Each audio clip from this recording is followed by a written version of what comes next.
You're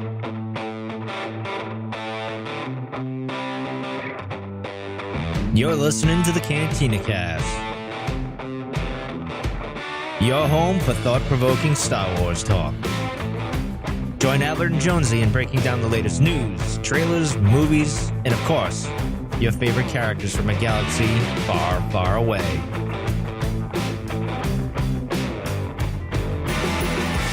Hello, everyone, and welcome to the Cantina Cast. My name is Albert Padilla, and this is episode 269, the Lightsaber episode.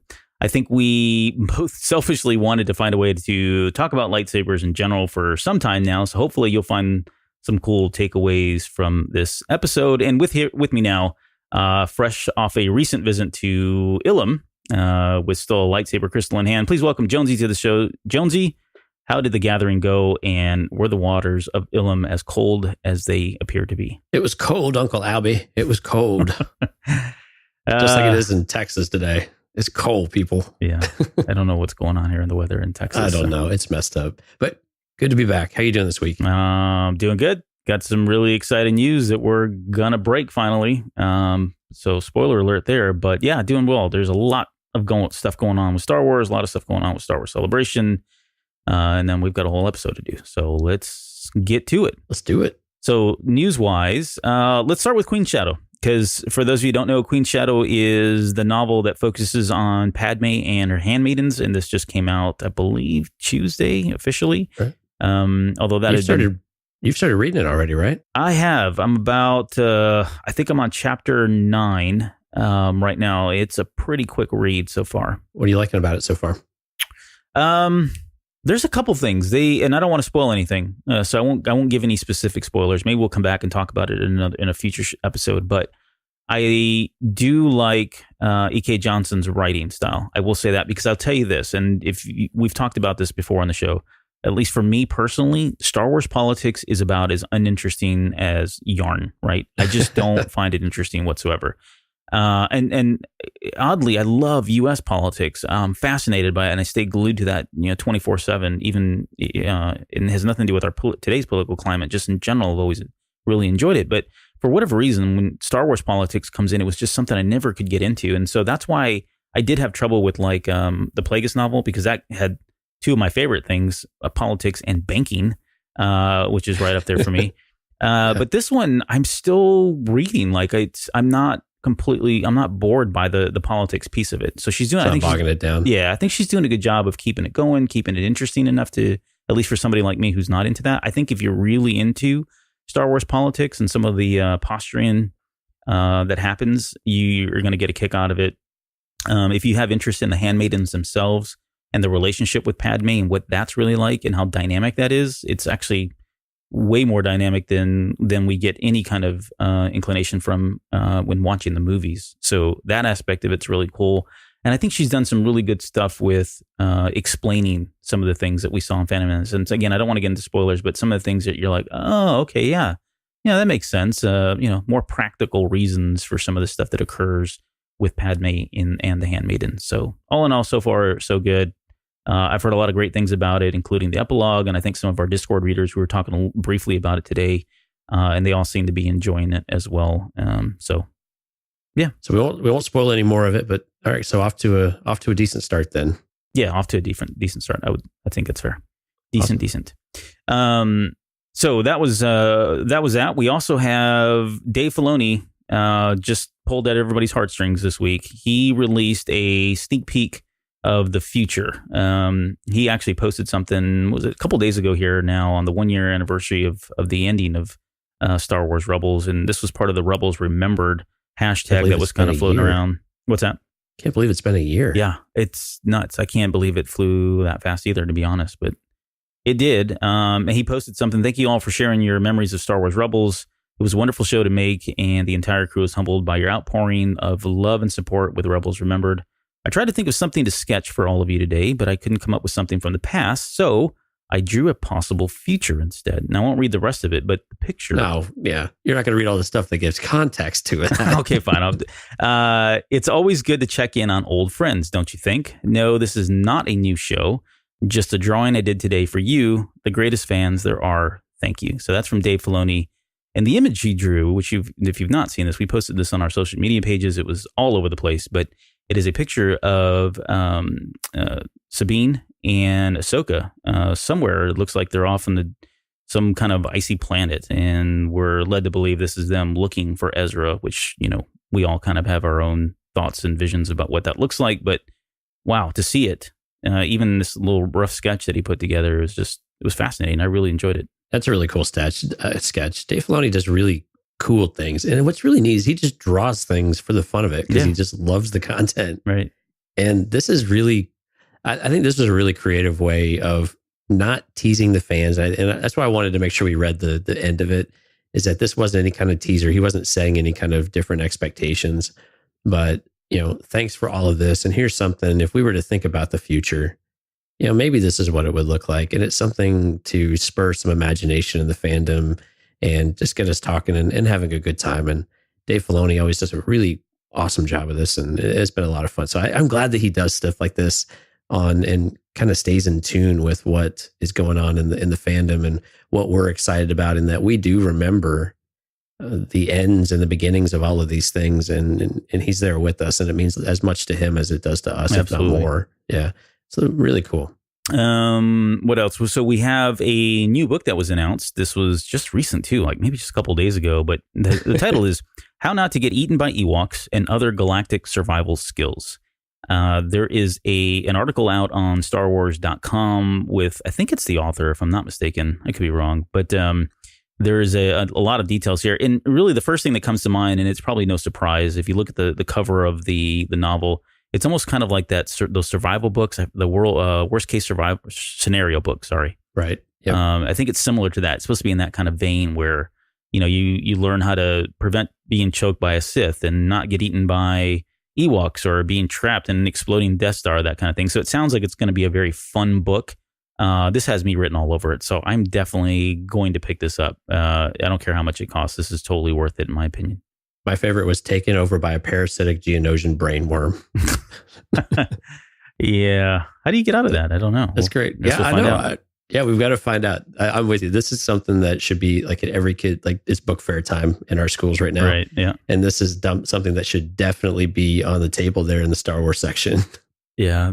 September 24th is the projected date for this. That could slip, of course, but that's where it's showing right now. So we've still got a little bit before that comes out, but looks pretty fun. Get your pre-orders in.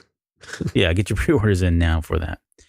All right, let's get into Star Wars Celebration news. We've got 3 panels that have been announced, and just to be clear, they couldn't make this any more clear. I forget her name now. One of the folks over at Lucasfilm vehemently said there will be no new animation panels. So, but we did get on Saturday the 13th, we've got Rebels Remembered. On Sunday, the Clone Wars, and then on Monday they will have a Resistance panel. In which one of these would you, if you had to pick between any one of these, which would you go to? Oh, come on. It's going to have to be Clone Wars, right? Yeah, all right. Because, exclusive sneak peek at things to come for Clone Wars. It's happening, people. This is what we've been waiting for. This is what we knew was going to happen. And this room is going to be absolutely packed on Sunday. Right. So make sure you've packed your snacks, got your water bottles ready, and get ready to cram into this room because it is going to be absolutely packed. And honestly, I can't wait. This is one of the things I'm most excited to see, is to get another glimpse of what we're going to experience with the Clone Wars returning for a limited run at the end of the year. Yeah. How about you? Which one are you looking forward to most? I would have to, sorry, it's going to have to be Clone Wars. As much as I love Rebels and as much as I'm enjoying Resistance, it would have to be Clone Wars. It's Rebels is probably a close second, very close second. But the fact that we're going to get Dave Filoni at both of these is pretty sweet. Yes. And they didn't really announce the guests, though. It just says Dave Filoni and special guests. So I think they're kind of keeping that under wraps. Matt Lanter's, we already know Matt Lanter's going to be there. Mm-hmm. So we know we know Jat's going to be there. So I imagine others are going to be on this panel as well that are not going to be surprises. Yeah. But it's a little odd that they decided not to list them out like they did with the Rebels folks. And for Malice from our Discord server, we talked about this tonight, and he's super excited about Rebels. When he saw this, he got super excited. He loves Rebels more than Clone Wars, and to have this out there, he was really amped up and is excited to go out there on Saturday to see, to be able to see that panel as well. So there's a huge Rebels following too. Oh yeah, but for sure. Hey, you can enjoy it all. Yeah, that's why they split it up over 3 days. So you got something to look forward to. That's a really good point. I'm glad they did that. I mean, of course, with Filoni, he can't do it all at the same time, but I am glad they spaced it out a little bit and give you something. You know, you're going to have lots of choices to what you want to go and participate in. So I think it was a good idea for them to, you know, spread this out a little bit. Right. We've got 3 new guests that have been announced. Paul Bettany, of course, who plays Dryden Voss in Solo: A Star Wars Story. Riz Ahmed, who is none other than Bodhi from Rogue One. And then somebody that you're familiar with. Oh my gosh. From The Last Jedi. Is that Hermione? Yeah, Hermione Corfield. Yeah, she played Tally.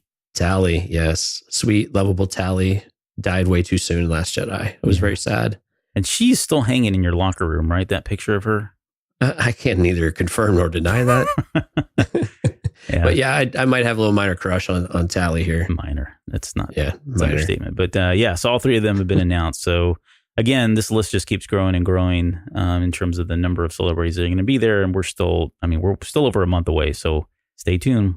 We probably are going to have some bigger names coming very soon. And then finally, the news you've been waiting for. We can officially announce that we will be on the podcast stage on Saturday, April 13th at 11 a.m. So we won't be the first show because the first day will be Friday. But if you haven't had a chance to get out to some of the social media pages, you'll probably see other shows that are on the podcast stage already advertising their dates. We'll be doing that very shortly here as well. But we will be there again Saturday, April 13th at 11 a.m. will be first. The first thing I think the doors open at 10. So you got about an hour to make your way out to the McCormick Place West. Yeah, the West Building, right? All right, West Building. We are in W193. We'll put all this you're not going to remember this, but we'll put it all in the show notes, and you'll get sick of hearing about it. But A and B. See, I told you, if we would have said it was cell block W193, people would absolutely remember this. So AA level 5, AA23. That's where we'll be at. But anyways, yeah. So we're finally glad to actually announce the date and time. We've been sitting on it for a little while. We were asked not to make mention of it, and we got the go ahead from Mark today. So exciting stuff, man. And then it's very exciting. Yeah. So and the other thing, I guess we probably should announce the show. We'll get into this a little bit more, and we may have a little lead-in show that we'll do as we get closer to Celebration. But for now, the show topic is the wisdom of Star Wars.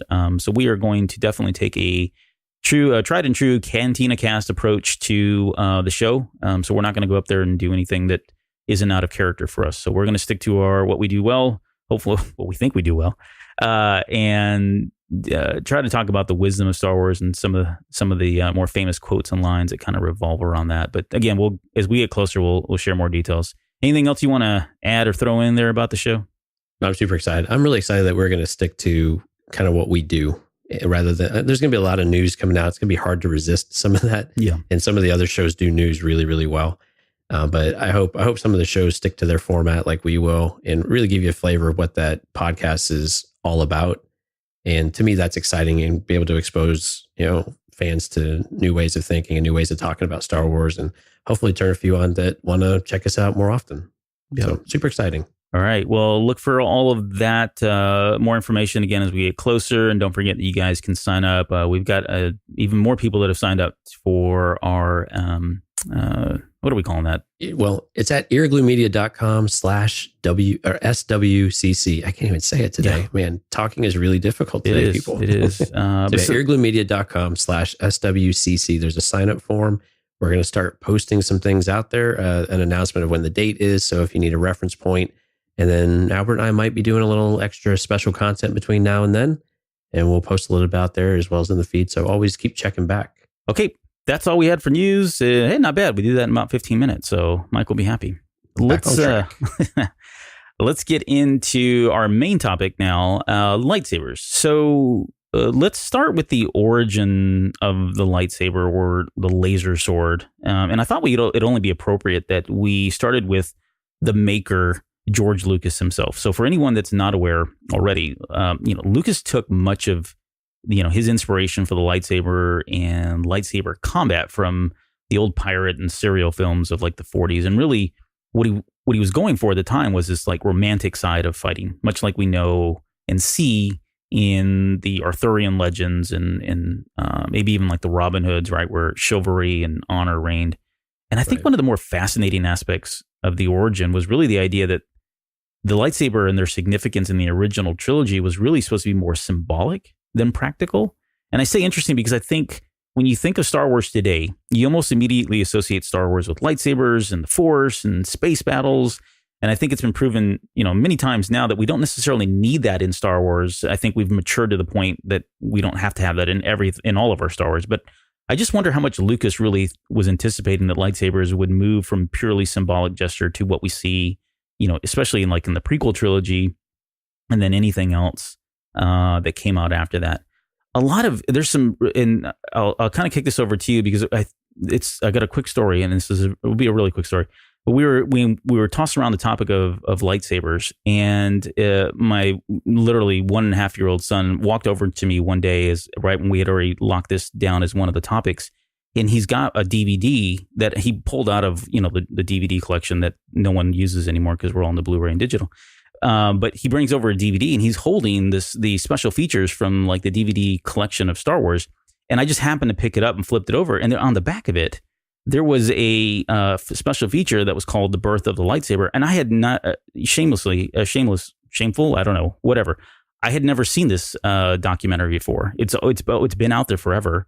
And I threw it in there and I was like, wow, this is how poignant that this is right on topic with what we were going to talk about. So if you haven't had a chance to watch that, it's not long. It's maybe about 15 minutes long, but it's got some interesting introspective type details and that sort of thing from George Lucas and some of the creators there about lightsabers. But Jonesy, just kind of overall, I guess on the origins of the lightsaber at least from George Lucas's perspective, any thoughts around that? Yeah. What's interesting is George wasn't even really sure this was going to work because the technology of doing this and the rotoscoping just logistically was a challenge of whether or not this was going to come across. But what I remember growing up, I remembered some of the Sinbad movies and those type of things. I'd go to my grandmother's house and I'd watch some of these. And it was I think one of the interesting things about what Lucas was doing is the intimacy of the battles that you get, or of the duels, of what you have whenever you're that in close proximity and you're in more of this melee type of battle rather than this ranged, kind of typical sci-fi type of way of thinking, or the gun, the gunfight type of deal from the Westerns. So you still get that with Star Wars, but you also have this very intimate type of thing where you can have a lot of interaction between characters and a lot of emotion that goes into it as well.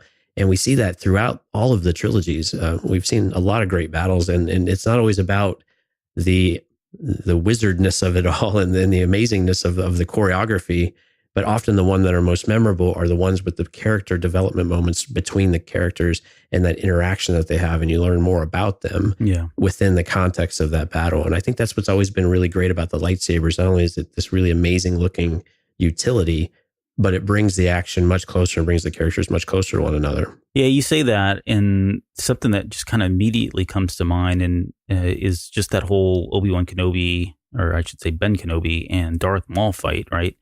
I mean, that is, you love it or hate it, a lot of people talk about as that being the purest fight, and it really kind of pulls at exactly what George Lucas was looking for, because it started off right with the whole Arthurian and Robin Hood, that kind of thing, but he does go on to say that at some point, as that kind of evolved and matured, it started to go towards the samurai type thing, where there was a lot of honor in the fights themselves. And I can't think of a better scene, a poignant scene than that particular lightsaber battle in Rebels, where they have their final duel. It's just a very powerful scene, and I think we probably talked about it enough on this show, especially when it came out. But that's the first thing that comes to mind now when I think about the honor behind the lightsaber fights, because it's maybe the prime example that we've ever seen in Star Wars. Right. So going back to the idea of, this romanticized fighting style, there is a quote that has always stuck with me, and it's infamous. It really is. But going back to A New Hope, where Obi-Wan tells Luke for the first time that this is your father's lightsaber. This is the weapon of a Jedi Knight, not as clumsy or as random as a blaster, an elegant weapon for a more civilized age. It is interesting enough, I went back and looked at the novelization of this as well, because I remember reading the novel, and for whatever reason, the novel quote always stood out to me more than the movie quote. But it gives a little bit more context, or maybe not more context, but there's more to it in the novel quote, and it says, "This was the formal weapon of a Jedi Knight, not as clumsy or random as a blaster. More skill than simple sight was required for its use. An elegant weapon. It was a symbol as well. Anyone can use a blaster or a fusion cutter, but to use a lightsaber well was a mark of someone to cut above the ordinary." Right. So it just kind of hits home a little bit harder, right? That this was, I don't know, I wouldn't say pretentious, but it comes almost across as being a little bit more pretentious, and maybe it is, rightfully so, given what it's able and capable of doing in the right hands or the wrong hands. But those two quotes are, I guess, really stand out for me, I think, in terms of, where, Lucas's head was at in trying to really kind of portray this chivalrous kind of fighting style and technique. Yeah, and if you remember back when we were younger and just had the original trilogy, this debate, at least in my circles, would come up about who could. Yeah, if Han really used the lightsaber, he'd probably lop his own arm off or something like that. And when he handled it in Empire, it was a little odd, right? And it was. It looked bit controversial. Awkward. Yeah, because we were like, he's not a Jedi, right? He can't handle that, right? But even in the Legends books, as we started to mature a little bit too, we saw more of the novelization way of thinking of it, though. Of it was a more elegant weapon. It took a lot more skill to wield it, and I think that's where some of the criticism in the sequel trilogy now has come into it, where we see multiple characters wielding a lightsaber, and we could argue maybe they've had training in some different areas, but it's one of these debate points of whether or not they should wield, like a Finn. I'm thinking more like Finn in this case of being able to use it and use it somewhat effectively. I think we could probably argue or accept that he was somewhat effective with it, and and be able to do that. Whereas we really viewed it as you had to have a certain level of skill. Even Jedi had to have training sabers, and they had to basically dumb them down. They had to make them more like stun type sabers for a long time, so that the younglings wouldn't hurt themselves, but they would still train with them. And clearly, we see that in the prequel trilogies throughout those two episodes as well.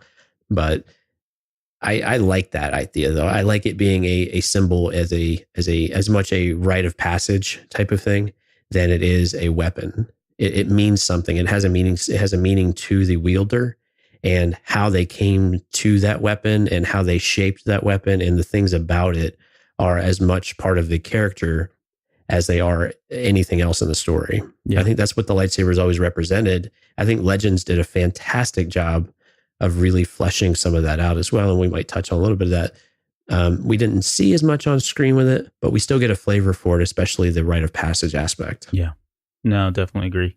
There was another interesting aspect about the origins with regards to lightsabers. I thought was really cool. And this changes over time, but it's really about the weight of the lightsabers themselves. And what I mean by this is if you go back and you look at the fight between Obi-Wan Kenobi and Darth Vader on the Death Star during episode 4, right? Especially you can see their movements and their swings. They almost look like they're overcompensating for something. And that they tend to keep two hands on their hilt at all times. And this all really stems from the original design characteristic that because these sabers had so much power behind them, that they were actually heavy. Right. And it required you to keep two hands on the hilt at all times in order to wield it successfully.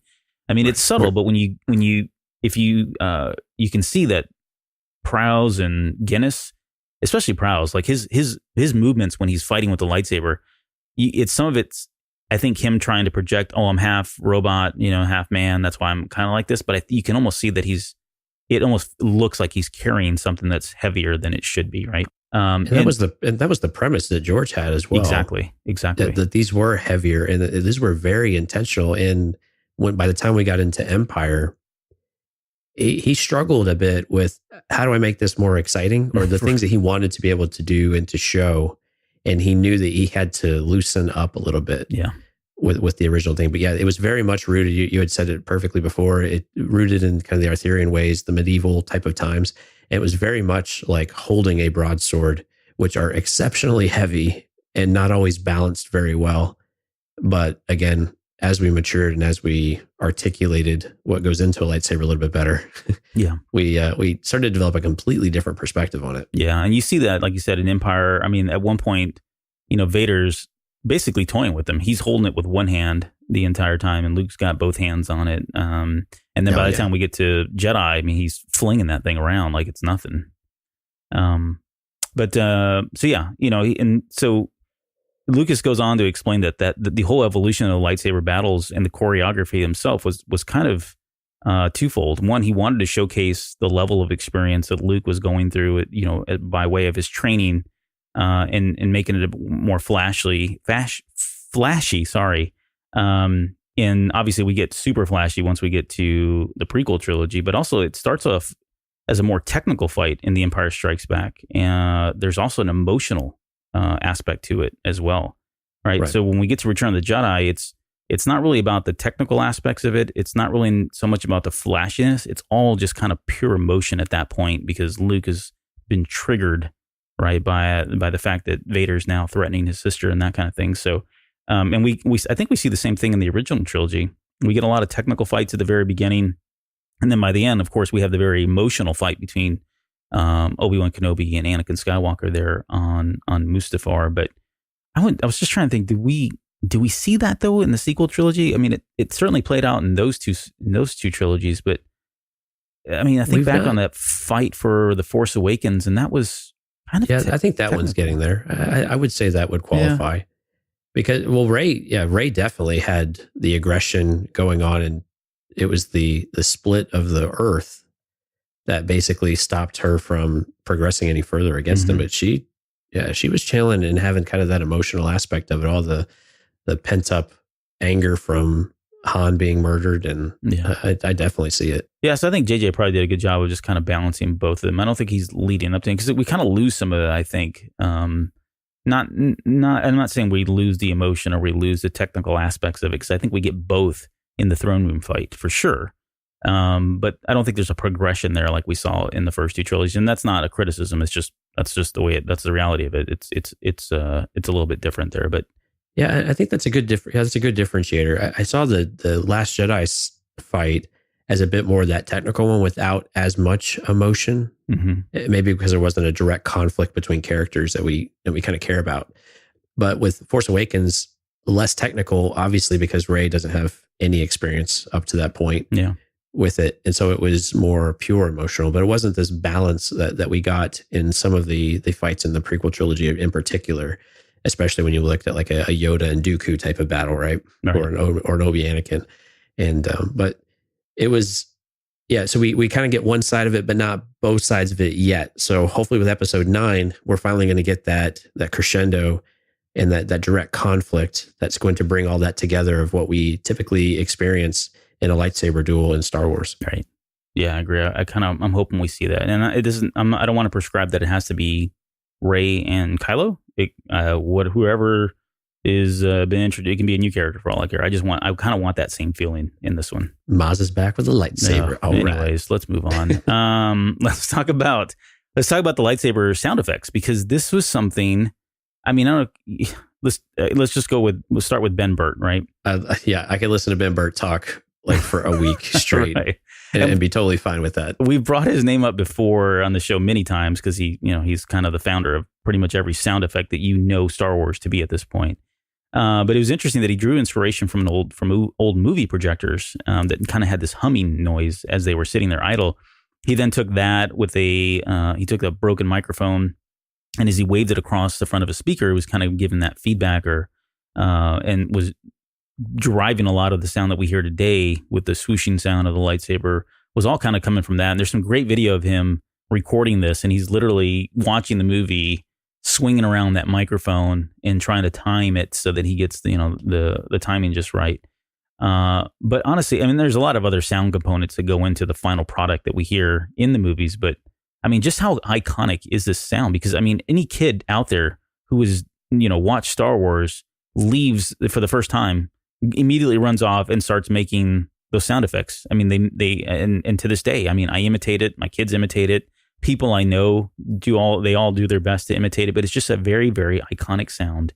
that he put together, and it's just I love it. It's a great sound. Yeah, and all the actors do it every time they do it. And Yeah. the directors usually have to tell them, you got to stop now because we've got to be able to record this. Your mouth is moving. Was it Ewan that did that, or was it maybe it was in the sequel trilogy? Someone was doing it, and they had to tell him, like, hey, knock it off, dude. We can see your lips moving. I think I want to say it was Ewan that was doing it. That makes a lot of sense. But I imagine that he and Hayden were both doing it at times in Revenge of the Sith. Yeah. But it's such an iconic, just the hum that you get from it is so iconic. And one of the things that stuck with me as a kid was when Luke, for the first time, ignited his green lightsaber. Oh. And you get the different sound of the saber igniting. And it was this more kind of aggressive, bright sound rather than the gentle sounds of it, of the blue or even Vader's, the slow entrance of that. And it was just so unique and so cool. And to date, that's still my favorite lightsaber. That's also my favorite lightsaber igniting sound. And they've replicated in a couple others. I think Yoda also has a similar sound. Yep. But yeah, everybody does this. Everybody does it. Even if you're not a hardcore Star Wars fans. If someone were to hand you a lightsaber and you were to wave it around, my money is on you that you would make the sound and say some sort of line from Star Wars. Right. Probably quote Vader wrong, but it's okay. It's forgiven because it's just ingrained and it's just who we are now. Yeah. Where everybody knows this, even if they haven't seen Star Wars all the way through. Everybody knows what a lightsaber sounds like. Yeah, I would put Luke's igniting sound up there pretty high. Vader's is pretty high. I think 3 of them though. So let me add 4 more that I've got to mention. Ahsoka's lightsabers, when she pulls those out in Twilight of the Apprentice. Yeah. Love that sound. I think they did a really good job of creating something unique there. Ezra's. I like Ezra's sound too. He's got a very unique sound when he ignites his. Yeah, that deep bass kind of kick to it, right? Yeah, that's exactly it. I love that sound. I would throw in Kylo's in there. Absolutely. I love that crackling sound. I think they nailed that. I mean, it just radiates what he is, who he is, as much as the lightsaber itself, which I thought was really cool. And I'm trying to think of the 4th one. I drew a blank of what the 4th one was. But anyways, those are definitely 3 of them that are probably more recent, that are takes on the original lightsaber. Because when you get to Phantom Menace and the original or the prequel trilogies, all those lightsabers pretty much sound the same. Like none of them sound really that different or unique. Right. So I'd like that they've been able to kind of explore that and give us some new. Oh, the Darksaber. Sorry, the Darksaber. Yeah, Darksaber itself, and we'll get to that in a little bit here. But yeah, I think even Palpatine's had a certain growl to them as well, which I thought was a really good differentiating and really established the character. And again, they're an extension of the character, not just some random weapon. And unfortunately, that's where the prequel trilogy fell perhaps a little bit short, where we got a little watered down with all the lightsabers we had to do. But we were able to really still specify some very key ones, especially with Palpatine. And then again, as you pointed out, some of the other concept that's come since. Let's talk about the, all right, so that's kind of like the real world origins. Let's talk a little bit about Legends. And honestly, we're not going to spend too much time here with Legends because it's just so vast in terms of the mythology and some of the origins for a lot of these. But as with Legends, as with all things in Legends, it's very complicated in terms of how they started. But they did start with the Rakata, which were an alien race, honestly responsible, in the Legends universe. They're honestly responsible for so much of what we kind of almost take for granted in Star Wars, like hyperdrives and everything else. But they developed these characters called the Force Hounds, who were basically their war servants. And they would wield these Force sabers, which would be, which were the precursors to lightsabers. And it wasn't until the Jedi Order that we started to see lightsaber tech change to what we know it today, with one key difference. They had, I think we brought this up on the show, but they used to use the proto sabers, which were basically a lightsaber that had a cord that plugged into a battery pack. And I think you could wear it. I've seen them on their belts. I want to say there were some pictures at least drawn in some of the Dark Horse comics where they had these battery packs. Wearing them, wearing them like a backpack, which seems like they would be super ineffective in melee combat. It seems like, because if that cord got cut, your lightsaber was turned off and you're kind of dead in water at that point. So right. And it was a major accomplishment when they were finally able to have it be self-sustaining power. Mm-hmm. And it was a major leap forward. And I can't remember who developed that first. It Well, it was the Sith that did it first, I think. Did they? Okay. Yeah, it's been a long time since I looked at some of this stuff. Yeah, they were the first ones to kind of, and so we're talking Legends here. So they were using synthetic power crystals. They found a way to put that in there and to kind of harness that power. And it wasn't until we get to like Revan and Malak and some of the Fallen Jedi. Well, the Fallen Jedi actually were using their own swords. They were still using the blues and the greens. But it wasn't until like Revan and Malak that they started using the red lightsabers. And from that point on, pretty much every Sith that came out thereafter were using the red ones. So let's talk about the colors too. And this is, we'll kind of jump in and out of between. Let's talk about canon, because in Legends, it's pretty easy. Basically, you could have any color. I mean, right. The sky's the limit in terms of what you want. You could have purples, you could have blues. They had inner colors. Yeah, there was a whip at some point. I'm just trying to, it was kind of crazy. Yeah. It was really all over the place. But in canon, we kind of really have, we've got blue and green, right? Those are the first two colors that really kind of came out. And originally, Luke's lightsaber in Return of the Jedi was supposed to be blue. It wasn't until much later on in production, when they were filming the scene on Tatooine on the skiffs and the whole takedown of Jabba, that they realized that the blue was just not really showing up well. Getting lost in the sky. Yeah, I mean, you think about it, it's so bright that, it was just getting washed out. And so that's when they made the change to green. And this is the one, and this is going to sound trivial, but this is, if you know me, this is the stuff that really bothers me. If you go back to like the original like teaser poster for Return of the Jedi, it had Luke holding up, a blue lightsaber. Right. And that's because they had every intention at that point to show him with a blue lightsaber. But I'm so happy that they went with the green, because that was just a game changer. I mean, that whole, the way it was ignited and the surprise was just fabulous. And we had a listener feedback question not long ago that talked about all the different lightsaber colors and what they meant. And that it's, it used to be very much aligned with your demeanor or how you channel the Force and your personality. Yeah. And we've gotten away from that a bit in the canon and standardized a bit. But George's original idea is, I think all Jedi were blue. Mm-hmm. That's just what they were. You had blue and red. There was nothing else in between, and until Sam Jackson rolled around. Right. Yeah. So if anyone ever asks, well, why is there a purple lightsaber? Sam Jackson. That's the reason. There's no other explanation that you need other than that. No, they've kind of retconned that though too, because I wouldn't say retcon, but they've kind of given it an explanation now, that because it's a combination of the red and the blue makes purple. So therefore, anybody who has a purple lightsaber is able to kind of channel both the light and the dark. And this is where we get the Vapid, or whatever, however you pronounce that, his fighting style that he's able to he channel. He sits on the council. Yeah. I don't know. We're trying a little too hard on that one. Not us, but I think collectively we're trying a little too hard on that one. Yeah. But yeah, no, that's a good point. Originally blue and green, and then, from there it kind of spawned into a lot of other colors, yellow, right? That we saw that used by the Temple Guards, and that was canon. I mean, we see that in canon with the Clone Wars. The Temple Guardians definitely wield those. And one of Ahsoka's was yellow for a time, right? Do I remember that right? I know she had a blue and a green one. Didn't she have a yellow one for a while? Or am I just misremembering? I remember that the Guardians did. You may be remembering more than I do. And okay, I might be remembering wrong too. I'm trying to think who else had a yellow. I know Plo Koon had one at one point. That really long, snaky head guy. What was his name? You ask me this every time, and I can't remember. I can't remember this Jedi's name. I'm sorry. Ki-Adi-Mundi? No. He had a blue. He had blue. Yeah. I can't remember his name. There was somebody else on the Jedi Council. He had like a long snake head kind of thing. I can picture him, but I can't remember his name. Yeah. Oh well. But he used the yellow one. We had white. We talked about white, which you brought up a good point. Like, the white is a cool color, but what's really more interesting, the lead here, is the idea of the cleansing of it, right? Right.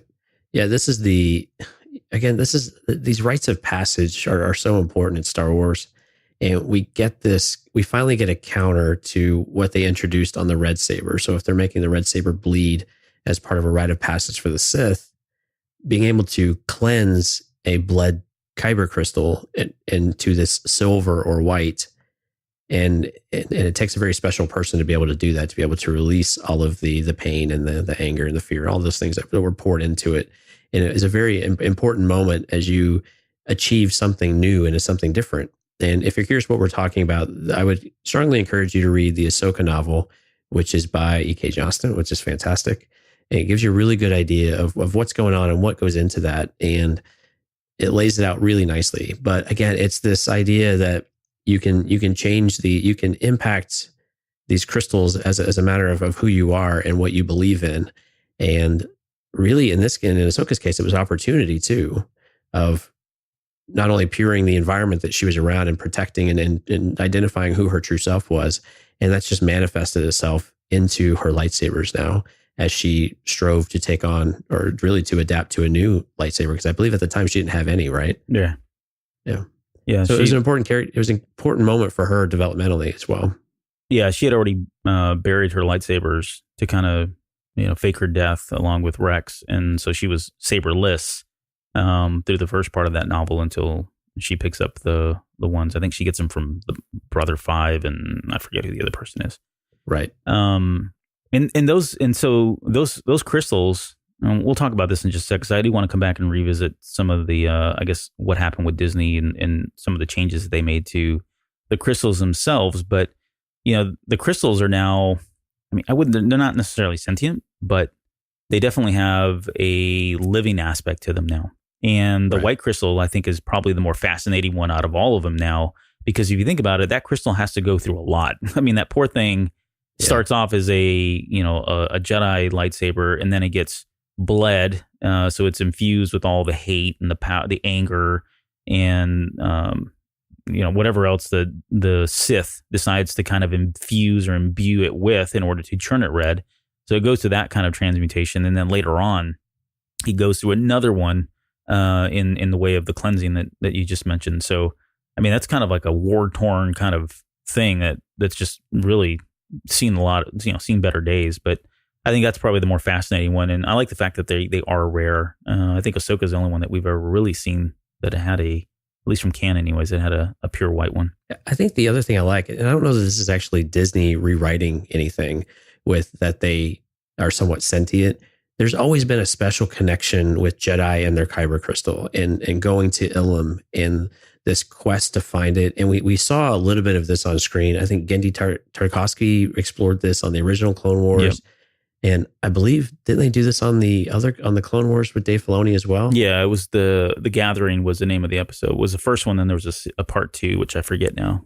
But right. But yeah, it was this connection and only being able to see the one that was meant for you or the one that you have some sort of connection with. And I think that's good. That gives you a connection in the Force to it. Mm-hmm. And it says this is something that's meant to be, and that there's a special, unique bond that gives us some of the context that we've heard on screen. Like when Obi-Wan tells Anakin, this weapon is your life. Like, what does that really mean? And these interactions that we've seen give us a little idea of this is why this weapon is so important to the Jedi and how it's really very much a representation of who they are, because it truly is, because the crystal is picking the Jedi as much as the Jedi is able to see the crystal or picking the crystal themselves. Yeah, I would agree. I do like that aspect of it. And to me, it kind of plays on what we see with Rey in The Force Awakens when, I forget her name now. I can't remember it. She's not really a big character. I think it's Maz or whatever. Anyways. Maz, yeah. No, I'm kidding. She's fantastic. But yeah, so no, in all seriousness, Maz makes that comment about how the saber called out to her. A lot of, you can look at that maybe on the surface as, the memories, or there's a bond there because she was, I don't know, whatever it is, but I think it goes deeper than just that line. I think it really is what she's really specifically talking about is the crystal, right? So Rey never went through the trials on Ilum and never got a crystal that called out to her, but she's unique in that this crystal that had already called on to other people has now called to her. So we do get to see that extended, I think, just in a different form. In The Force Awakens. And this is very different than the Legends, because even though they did have that relationship, they didn't go through a trial where, the crystal was called out to them. This is, again, something that was very new. And you got to remember too, in Legends, you could you didn't have to have a kyber crystal. I mean, I can't remember. In KOTOR, synthesized ones. Yeah, there were synthetic ones. Synthetics. In KOTOR, there was something that you could stick in your lightsaber that wasn't a kyber crystal. It was just something else, but it gave you a particular blade. I forget now, but so it wasn't just the kyber crystals. And now really that's what they really are. And with Disney, I guess one of the other significant changes is now that you don't know what your color is. So even after you found the crystal, it's called out to you, you have it, you assemble your lightsaber, you ignite it, and that's when you figure out or you find out what color your lightsaber is. So 9 out of 10 times it's probably going to be a blue one because that's the more common worker bee type character that's their lightsaber color. There's you may get a green, you may get maybe a yellow or a purple. Those are pretty rare. But that idea that you can't just go out and pick whatever color you want was something that they introduced there. And then obviously with the bleeding of the crystals, that's the only way to get a true red lightsaber, where back in the Legends days, you could just go find a red crystal and stick it in there and you were, kind of good to go. See, and that's a change I think is a really good change. I know it had some controversy, but man, it puts so much more weight into what it means to be a Sith. Yeah. And that it truly is like Sith-like of something you would have to do to achieve that type of rank and to achieve that, that, I don't know, really that frame of mind. And that's, I'm losing the word, but you know what I mean? Yeah. You can't be a Sith unless you're doing bad things. Right. So this is like your first step along that path. You've already killed your Jedi. You've taken their weapon, and now you're going to basically corrupt it and make it your own. And so a great change in my opinion on that one. Yeah. I think if you saw somebody with a red today in canon now, if you see a red kyber crystal or a red lightsaber, that person is evil, and that person did some really horrible things and has a lot built pent up in them in order to get the crystal where it's at. Because Vader didn't, if I remember correctly in the comic book, he started to try to bleed that thing and he wasn't successful the first time, right? He had to really channel a lot of hatred and go through all the emotions and the pain that he had and suffering that he had before he could do that. So it's not an insignificant task in order to make that thing bleed, I guess. Right. You really have to impose your will upon it. Yep.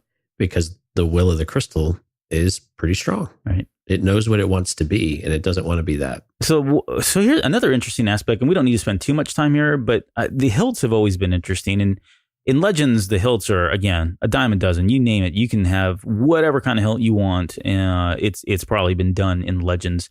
But surprisingly enough, there are quite a few variations of the hilts in canon, right? We've got the crossguard, what we talked about, and the way it's got the vents on the sides for the unstable core that Kyle is wielding in that. You got the curved hilts. We see that with Count Dooku. Yeah. Asajj Ventress had hers. We had the pistol one, so the pistol hilt, which was Ezra's. And you and I were talking about this, I think today at some point. But this is one that you really like this one. Yeah, what's funny is I didn't really like it at first because I was like, why? What is he doing? But when you think about the character, it's perfect. You have this coming of age story for Ezra, and he doesn't know what to do with a lightsaber, but he needs to build one because again, he's got to continue his training. But it still makes sense for him to still have a bit of a juvenile side to him. And if we remember to that point, he was using basically a slingshot, right? Yeah. Which is still pretty juvenile. Yeah. So for him to have something like this that is able to do multifunction and still retain some of that youthful enthusiasm and not quite as mature or established in his way of thinking about how things should work or how he should engage, it made a lot of sense. And it was a very bare bones, cobbled together hilt, if we can really call it a hilt. But it just made perfect sense for him. And it was very much just a piece together type of device that was very much the scavenger that was Ezra Bridger. Yeah. Or is Ezra Bridger.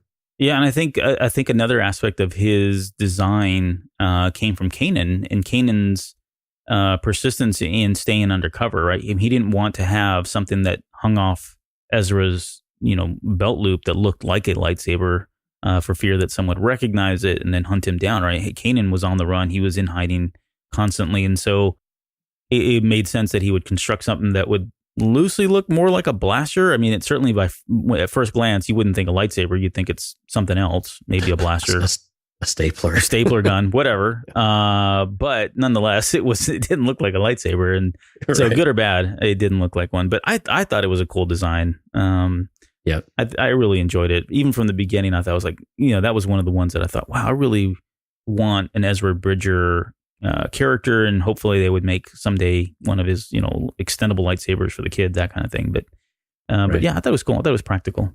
Did you have a favorite from Legends that you remember that just always stuck out to you, or that you thought was unique or special? I'm gonna cheat on this one because I don't know that I had one. I didn't have I won't say I have a favorite lightsaber hilt, if that's the question, or maybe lightsaber that was a Jedi or a Sith weapon.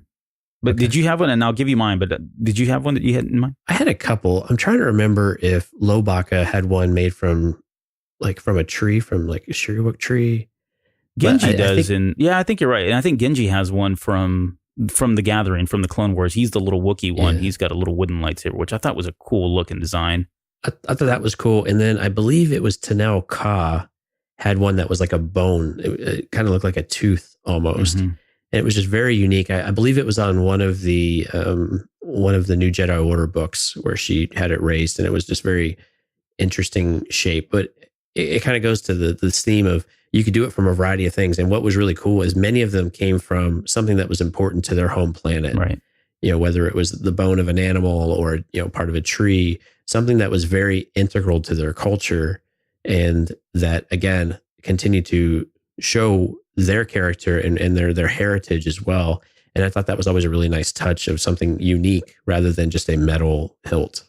Yeah, I agree. And I think at one point, I think this was on one of the listener questions, someone asked about what we thought Rey's lightsaber would look like. And I think I threw the idea very similar to what you're talking about here, where she would build this from just scavenged parts, right? So it wouldn't look as elaborate or as illustrious as maybe like Mace Windu's lightsaber or Count Dooku's lightsaber. Right? That was almost kind of at the height of the vanity with regards to both of those, both the Jedi and the Sith.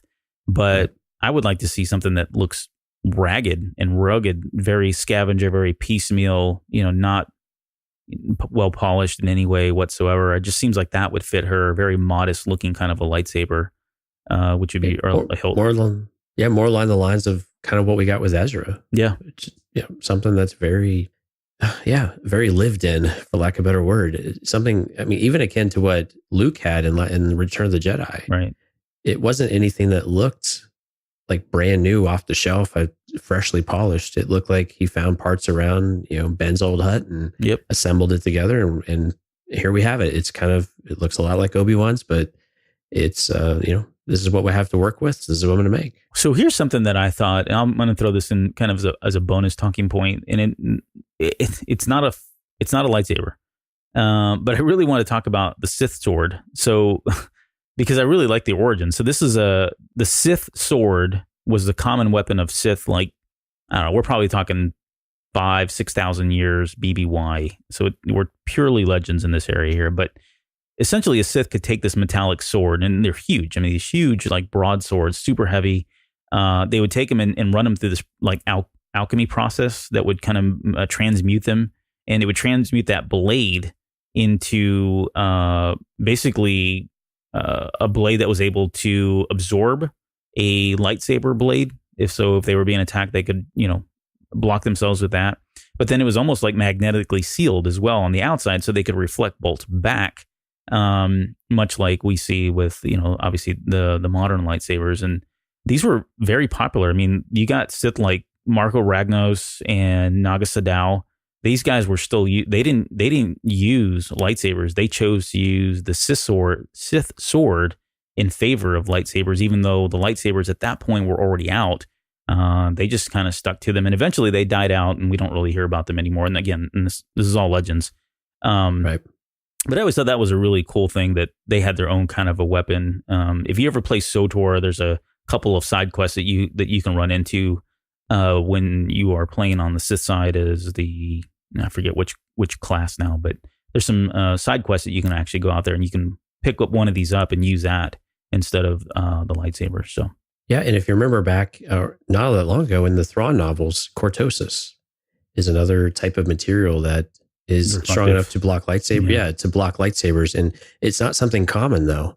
So for some sort of blade or something else, and we got a little flavor of this in Legends with some of the staffs and what they were able to do that with, but there aren't many things that can block a lightsaber. So I think it's a good call out to mention that one of something that was very unique. And again, this is back in the alchemy days of of Star Wars, where there was still this sorcery to it, and these legends lived on for many, many years.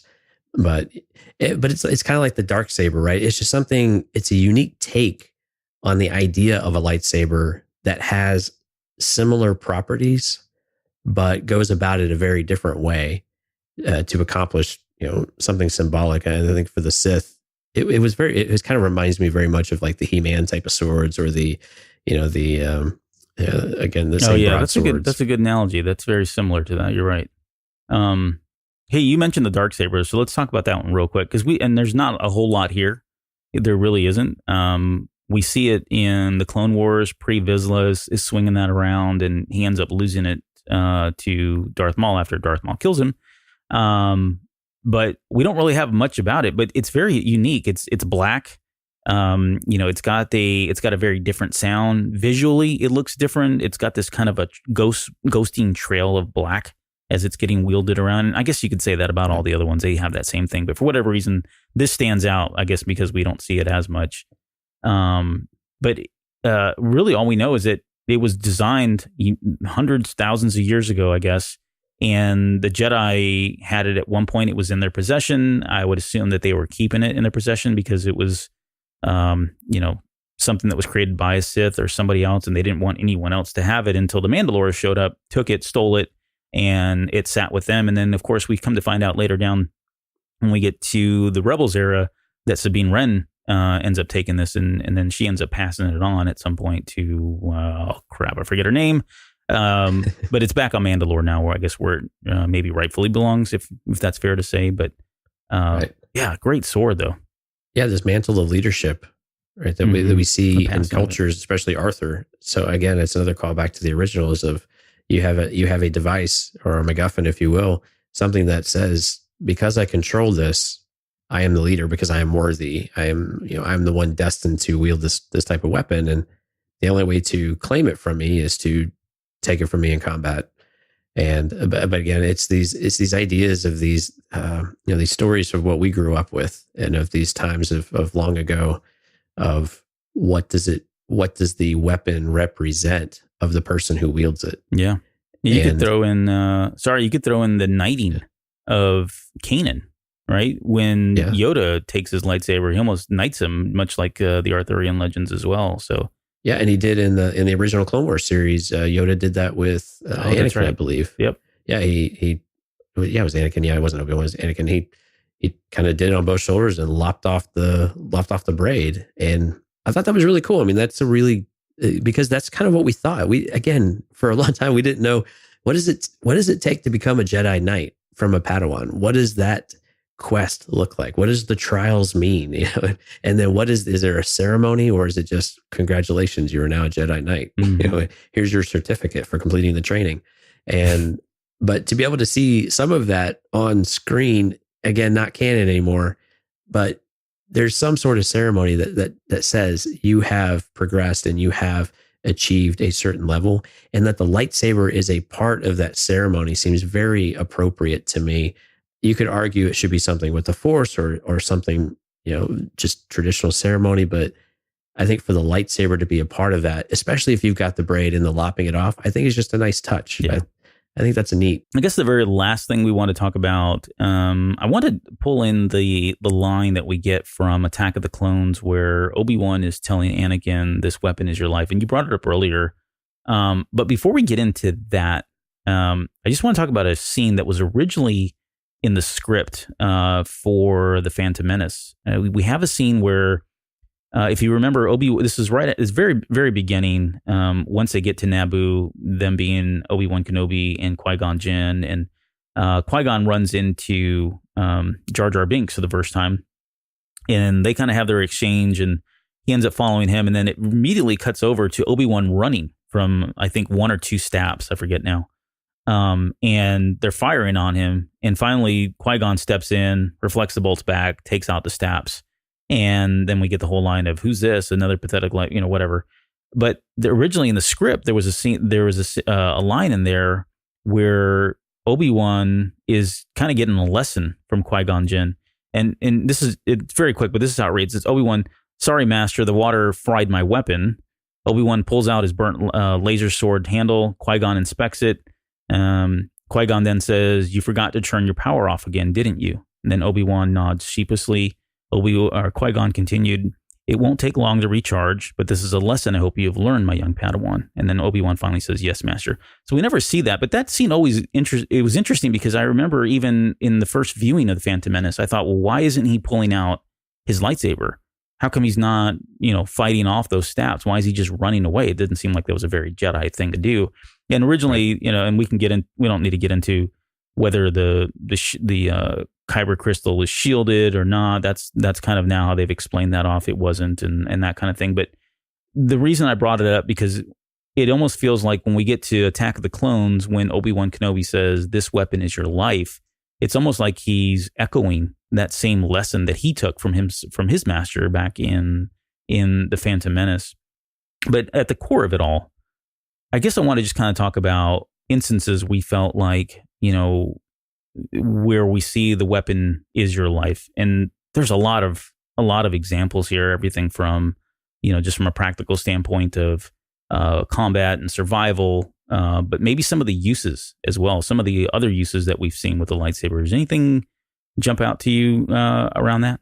Well, yeah, there's a bunch, of course. And I think the one that's probably the most obvious is Anakin and his lightsaber. And what's interesting is he loses it so frequently, or it sounds like he loses it so frequently that he doesn't seem to care too much about it, or he's so impatient or impetuous that he just does whatever he wants and don't worry, I'll just go find it or I'll build another one. Yeah. But as the story progresses with Anakin's saber, we start to see that importance, especially with Kylo and Rey. And the attachment that Kylo would have to it from either just a family heirloom type of thing, or what it represents in his grandfather. And you start to see this attachment to it, and to where it very much, he somehow sees himself as part of his core being for that lightsaber, and that it belongs to him, and it's a part of him, and it's a part of his heritage and what he should be becoming as a result of that, and this deep connection with this object. And clearly the lightsaber has a different opinion with Rey, but that's one of the more obvious ones that we've seen recently. Did you have another one? Yeah, I mean, I think there are other. So I'll speak to the practical uses or some of the other uses of the sabers where I think you could make an argument that this is what it means for it to be his life. We see Qui-Gon Jinn using it to kind of melt the blast doors in The Phantom Menace, right? That's probably one example. You could even throw in like, the helicopter lightsabers, right? I mean, they've got a lot of uses for them. That's probably not one that would pertain to the Jedi. Jocasta New has an interesting thing. We didn't talk about the what do we call it? Lightsaber rifle? I don't know what you call it. But in the comic book, there's the Vader comics, there's a part in there where Jocasta New takes her lightsaber and she actually inserts it into a rifle and is able to, it basically turns this rifle into shooting lightsaber blades, I guess, if you want to call it that. I mean, they're blaster bolts is essentially what they are, but they're stemming from the power source, which is the lightsaber itself, which is kind of an interesting take. But the point being here is that lightsaber is more than just a weapon.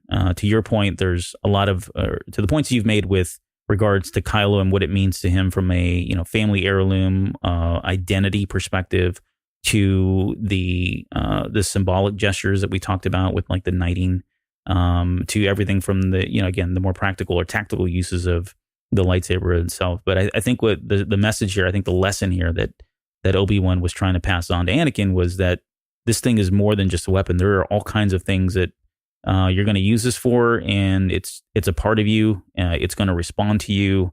There's, you kind of have a relationship with it, and you can't just keep losing it, because again, in that scene, you almost get the impression that this is not the first time this kid's lost his lightsaber, and it seems to be something that keeps happening to him.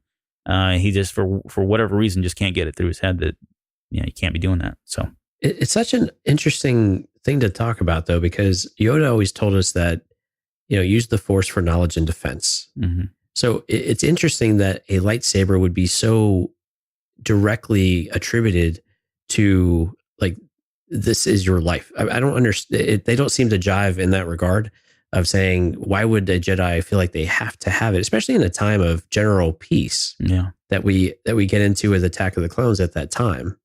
Yeah, I didn't get the idea that there was a lot of unrest. Things had kind of resolved from what we saw in Phantom Menace.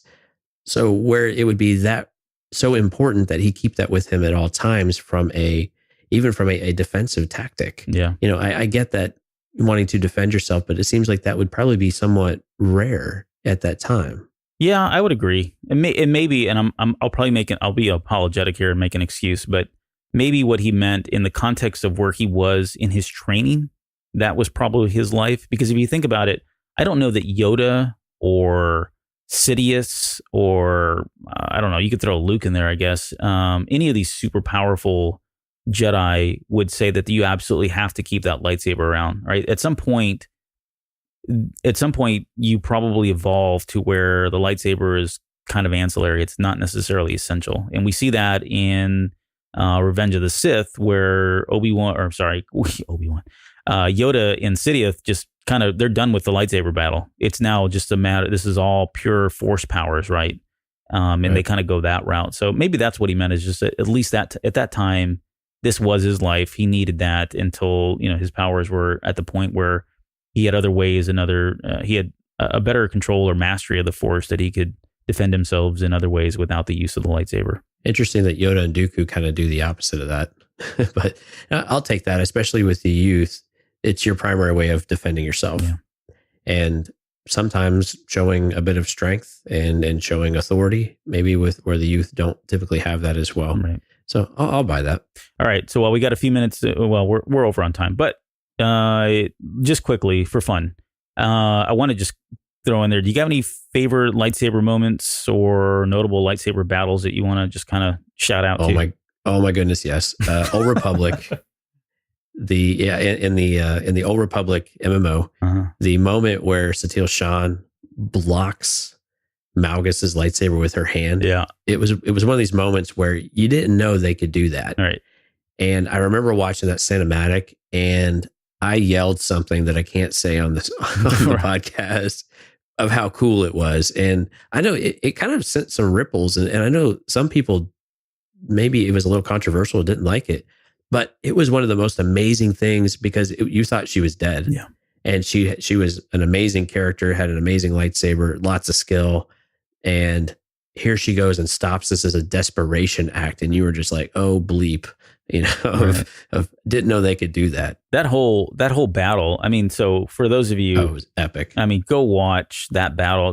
Just go look up on YouTube, Star Wars, the Old Republic lightsaber battles. A couple people have put them all together and linked them all together. Those are still some of the best lightsaber battles. I don't care what anybody says that we've ever seen visually, but that particular fight I think is one of my favorites too, as well, because not only do we get that, but then right after that moment we get, and I forget his name now, the commando trooper comes running up to Malgus and starts getting into just a physical fist fight with him.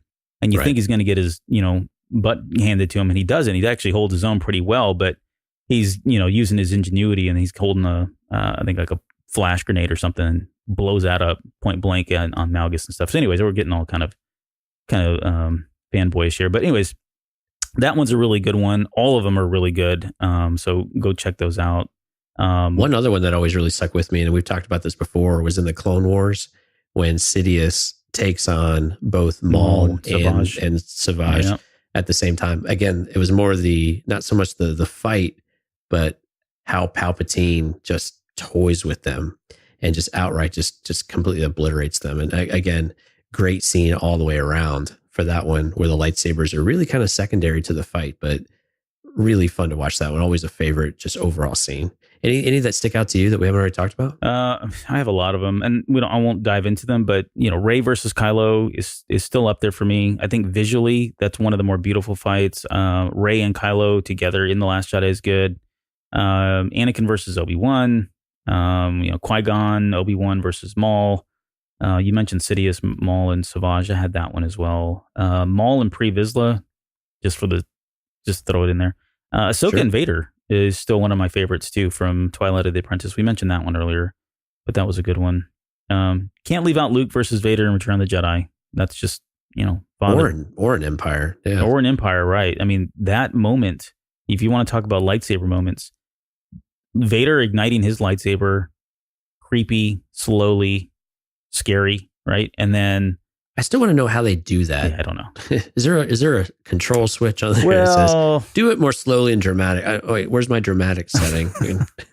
I think in Legends, though, he had a particular, I forget what it was called now. I don't think it's true anymore, but I think in his lightsaber, it was like kind of dual phase lightsaber or something like that. Or it was called a dual phase mod where he could change the blade and the speed and all that. I don't know. It came from Splinter of the Mind's Eye, if I'm not mistaken. But anyways, but that was a good one.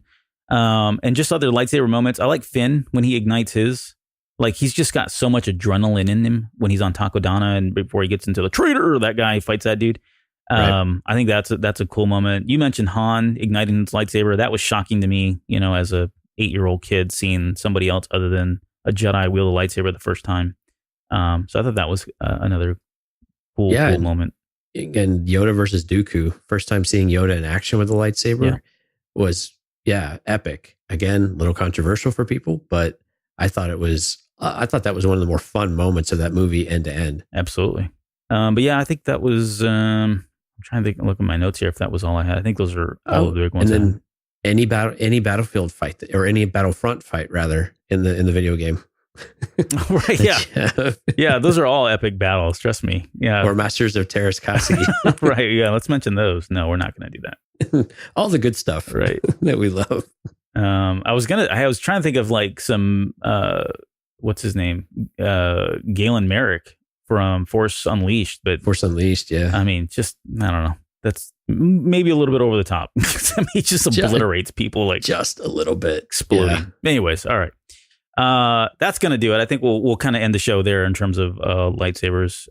Hopefully you guys got something out of it. Maybe you learned something. Maybe you didn't. Maybe you had fun. Maybe you didn't. Hopefully you did. But before we go, we do have a couple shout outs that we just wanted to throw out there. The first is to Ben W. I don't think we've got Ben's last name, but he's just posted on our Twitter and said that he was just a recent listener. He's also joined Discord very recently as well. We've got a couple of other people, Alina, the grumpy Alina, and from what I understand, she's a true Alina. Rotcod82, Jocasta Newbie, very cool name. Sarcasm, 333, and Alan have all recently joined Discord. So thank you guys for jumping on that server and, saying hello and making yourselves at home and joining in on the conversations that we've had about Star Wars and not Star Wars. So all that's been fun. Special shout out to our friend Jeremy over at the Transmission Podcast. He was sporting his brand new Cantina Cast Star Wars Celebration Chicago t-shirt that he got off of TeePublic. Nice. So you can find those at irreglarmedia.com/store. But yeah, thanks for doing that. He did it on his live show as well. So if you like Transformers, happy to plug the Transmissions Podcast. Yes. I need to get caught up on that one. I haven't listened to it in probably about 3 weeks now, maybe, but I listened to it because they really get in. I mean, they so nerd out on the Transformer stuff to my heart's desire. So yeah, go check them out if you guys are into that Comic stuff. Books, toys, everything going on, conventions, they cover it all. Right. It's good stuff. It is not safe for work, but it's good stuff. Yeah. Make sure you have your headphones on. Yeah. Kids not in the car. All right. That's going to do it here. Next week, we are going to try to do, I wouldn't say this is an official tie-in to Celebration, but we want to talk about Fallen Jedi. So we're going to explore some of the more infamous Fallen Jedi in maybe Legends and canon and kind of get into the whys and what motivates someone to kind of fall from that, and kind of go see where that goes from there. So look for that very soon. Anything else before we leave? Yeah, everyone check out eargluemedia.com. We have lots of great shows. Simply Stogies, our good friend James Geem started that, talking about cigars. And of course, Smoking and Drinking in Space, our new addition there. Jason talking about sci-fi movies with special guests each week. So check those out anytime you get a chance. We are very proud to have them as part of the network. Absolutely. All right. On the count of 3, we'll ignite our lightsabers. 1, 2, 3. All right. We'll see you guys next week. See ya.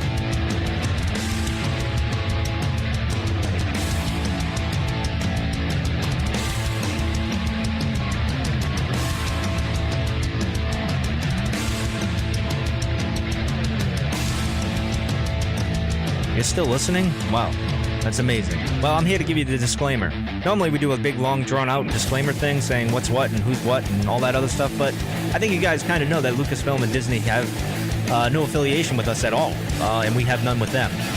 We talk about Star Wars, which is their property and all that other good, fun stuff, but I think you can tell which is our stuff and which is their stuff. If you can't, well, then send a lawyer to send an email to me, and I'll be glad to chat with them. Other than that, you know what's what, so that's your disclaimer.